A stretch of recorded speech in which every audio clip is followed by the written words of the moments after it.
umusore usobetse amasoso mu misaya yombi bambedise umusesenguzi uzira gusobanya. Umusore uhamagarwa n'abakuru bakaganira ku ngingo nyamukuru, ukamucisha mu itangazamakuru ibyandika ndetse n'ibibari nkuru, akaganira n'imbaga ku rubuga nkoranyambaga. Mwitende iyi ntore itajorwa kizwi na benshi, iyo hakurya y'inyanja arumvwa. Mu burasirazuba bw'u Rwanda kubera kuhatemberera cyane bamwitiriye wa mugabo wakunzwe cyane n'Imana agataha atanduranyije John Pombe Magufuli. Everywhere na ahantu hariho hose, no mu nkoranyamagambo y'igiswahili hari ijambo ririmo bita popote. Bitsindagire popote popote, nibyo wabyumvishe neza, nta wundi ni Janvier Popote. Uyu munsi tujye kuganira ku mugabo ubwamamare bwe, amavu n'amavuko ye, Janvier Popote. Ariko ubundi Janvier Popote ni muntu ki? Amazina yiswe n'ababyeyi ni ayahe? Yageze gute mu mwuga w'itangazamakuru? Kuryo fungura amaso untize amatwi unyemere ngutembereze mu burengerazuba bw'u Rwanda. Ahantu hari ibintu byinshi cyane nyaburanga byahushize. Ibyo bintu nyaburanga nubwo bihari, ariko sibyo nateguye kukubwira. Munyemere ngaruka ku mugabo wita Janvier Popote. Munyemerere nanzike. Janvier Popote yavutse mu kwezi kwa gatanu mu mwaka w'1990, avukira muri Zaire, ubu ni muri Kongo y'ubu. Ni umwana wa kane w'umuhungu mu bana batandatu. Janvier Popote we n'umuryango we babaga muri Zaire mu buryo bw'akazi. Mu mwaka w'1996 Janvier Popote afite imyaka 6, umuryango we wagarutse mu Rwanda. Bakigera mu Rwanda, umuryango we watuye mu gace bita Igatagara, mu karere ka Nyabihu, mu burengerazuba bw'u Rwanda. Janvier Popote amashuri abanza yayigiye aho ngaho Igatagara. Mu 2006 amashuri yisumbuye yakomereje kuri École d'Art de Nyundo. Ahanga yaragize umwaka wa 4 w'amashuri yisumbuye senior 4. Ahanga yaje kwava yerekeza no mu ishuri ry'indimi n'ubuvanganzo kuri École d'Art de Gatovu. Ahanga kuri École d'Art de Gatovu yahavanye diplome imeze nk'ugushyira umwemera kujya muri kaminuza y'u Rwanda mu ishami y'Ibutare, mu ishami ry'indimi n'itangazamakuru. Ahanga muri sogonderi yahanywe mu mucyo, dore ko yarazwe ku mazina ya Janvier Nshimiyumukiza. Ahanga muri sogonderi yari umunyamakuru uvuga amakuru y'imyidagaduro mu rurimi rw'Igifaransa, kuko abantu benshi cyane bamuzi nka Janvier, ntabwo bamuzi nka Popote. Yaba kuri École d'Art de Nyundo avuga amakuru mu rurimi rw'Igifaransa, amakuru y'imyidagaduro, yaba kuri École de Gatovu bamuzi nka Janvier avuga amakuru mu Gifaransa, Janvier Popote. Ahangaha nibwo bwa mbere amenyekanye, maze impano ye y'ubunyamakuru itangira kuvuka ityo. Mu bitekerezo bye yumvaga azaba umunyamakuru, maze nkuko ariyo ngoma yerekeza muri kaminuza. Umugambi wawo no kuzumvikana kuri radio avuga amakuru maze akabasha kumvwa n'abantu benshi cyane.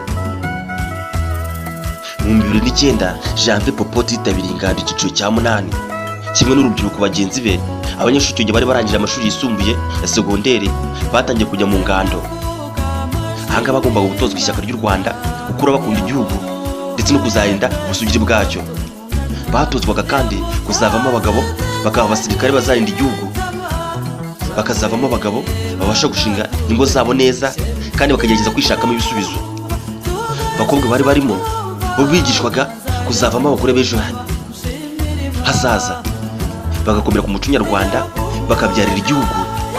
Urubyiruko kandi rwatozwaga kubaka u Rwanda rushya ndetse n'iterambere rya Afurika.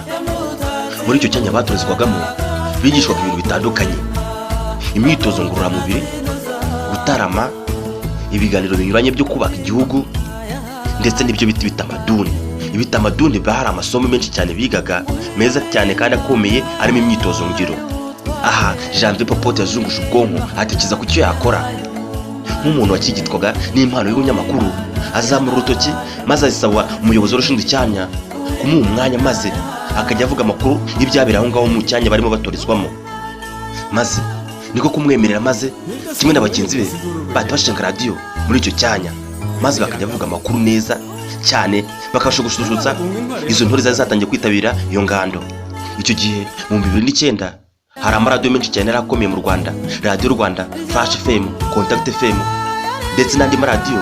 Janvier Popote agatega amatwi ibyo yumvishije mu biganiro bya entertainment, akaza kubisobanurira abagenzi be mu rurimi rw'Icyongereza, akabivuga neza by'umwihariko mu rurimi rw'Igiswahili.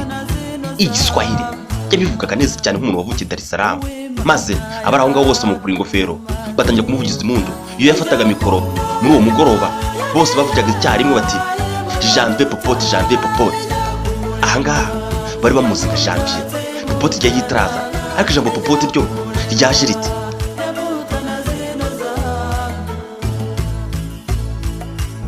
Janvier Popote arangiza ingando yahise yinjira muri kaminuza.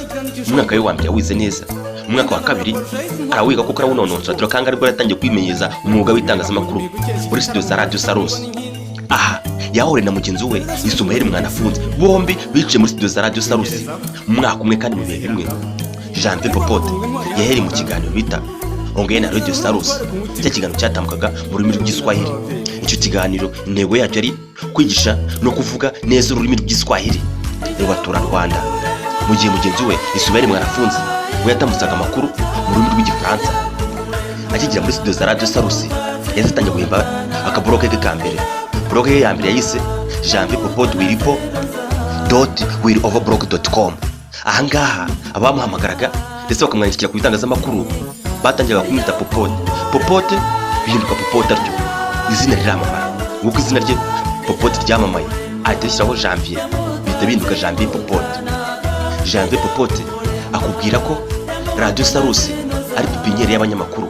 Ibi ngiye bihuza kimwe na mugenzi we Isumaheli Mwanafunzi. Aba bagabo bombi nubwo baciye muri Radio Salus benshi cyane bizi Butare bakanyura muri Radio Salus b'abanyamakuru, uyu munsi wa none nabagabo bavuga kwiyumvikana, nabagabo bavuga kwijyana muri Kigali. Ni umugabo ufite icyo afite kuko abasha kugitanga kugira ngo ahindure sosiyete nyarwanda. Janvier Popote yakoreye amaradiyo menshi cyane atandukanye kuva mu 2012 kugeza mu 2018. yakoreraga Radio Izuba, ndetse yamenyekanyeho cyane Radio Isango Star mu mwaka wa 2020 mu kwezi kwa gatatu. Janvier Popote yavugaga neza amakuru mu Giswahili. Aha muri studio za Radio Isango Star yaje nk'umwarimu apana umunyamakuru, aho yigishaga abantu benshi cyane kuvuga, gusoma, kwandika, kubara muri mu Giswahili. Buryo nura muturage utarabashije kugira mu ishuri abasha gufata ndetse akanasobanukirwa. Hari benshi cyane bashobora kuba bajya impaka, umwe akavuga ati ngewe aya makuru nayumvise Janvier Popote yavugira kuri radio, ibi rwose ndi kumva muri no radio cyangwa muri no muri iyi ndirimbo Janvier Popote yabisobanura neza mbyumvira.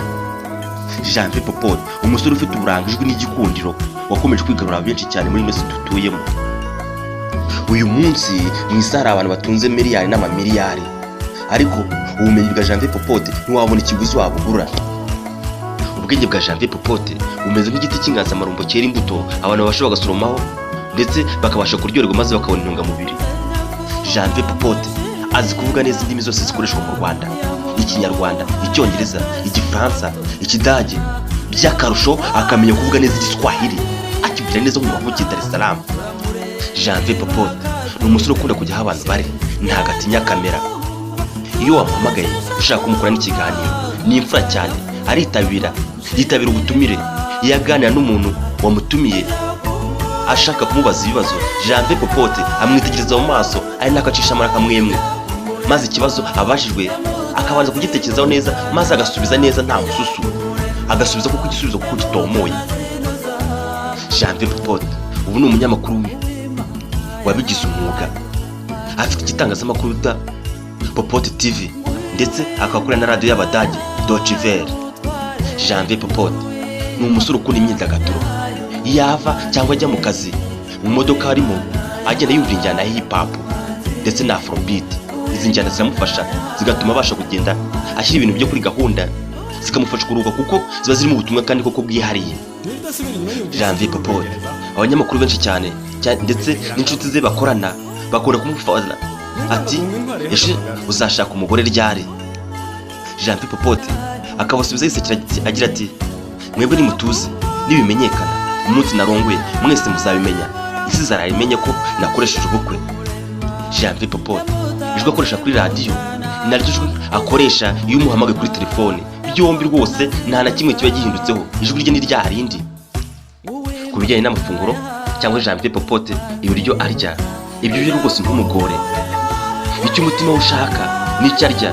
Ku munsi ushobora gusanga ari ibintu by'imbuto, akanywa amazi se, igihe umutima ushaka kurya akanyama se, ibijumba n'imyumbati nabyo bimugwa neza cyane, yaba agafiriti, za mayoneze, icyo umutima ushaka kuri uwo munsi nicyo ategura. Janvier Popote yari muri studio, imbere ye hari uruvugiro, ategeka mikoro uko abyumva n'uko abishaka. Iyo ari muri studio hanze ikibunda cyaboditse, acyamaganisha imiziki myiza kandi iryoshye ikunzwe cyane n'abantu benshi batandukanye, bityo bari basuherewe bakarushaho gususuruka. Janvier Popote agira uruhare mu kuzamura iterambere ry'umuziki, by'umwihariko uruganda rwa muzika, yaba mu Rwanda ndetse no muri East Africa. Benshi cyane bamuzi asobanura indirimbo mu Kinyarwanda azivana mu ndimi zitandukanye, ijambo ku rindi, akadomo ku kandi.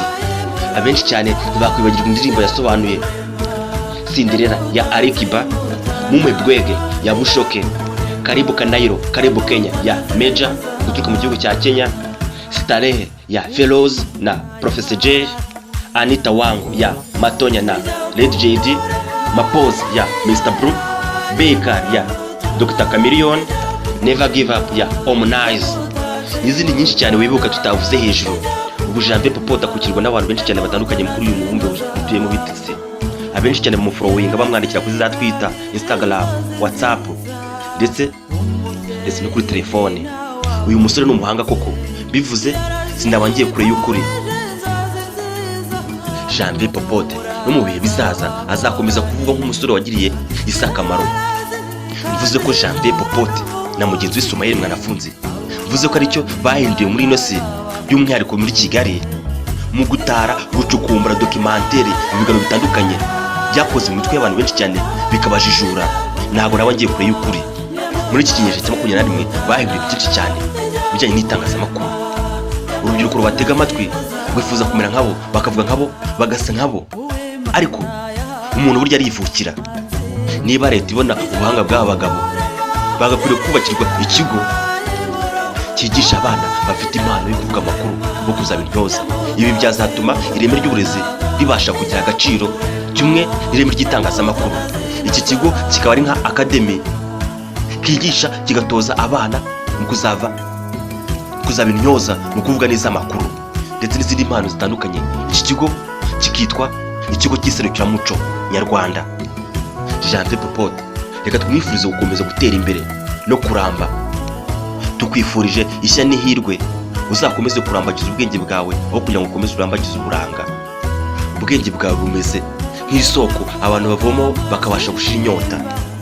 Uzakomeze uwo mujyo wakuranye w'itangazamakuru, ubwenge bwawe buzabe ubunga abantu aho kuba igikoresho cy'abantu bamwe na bamwe ku nyungu runaka. The Maximum TV Rwanda hari mu nyemerero tubikira. Uyu yari umugabo Janvier Popote tuganiraho. Iyi ni The Maximum TV Rwanda. Iki ni ikiganiro Inzira Muntu. Je Didiodone Aishaki. Ndakubitsa gukora subscribe, share, like na comment kugira ngo ibiganiro by'ubutaha bitazabicikwa. Mugira amahoro.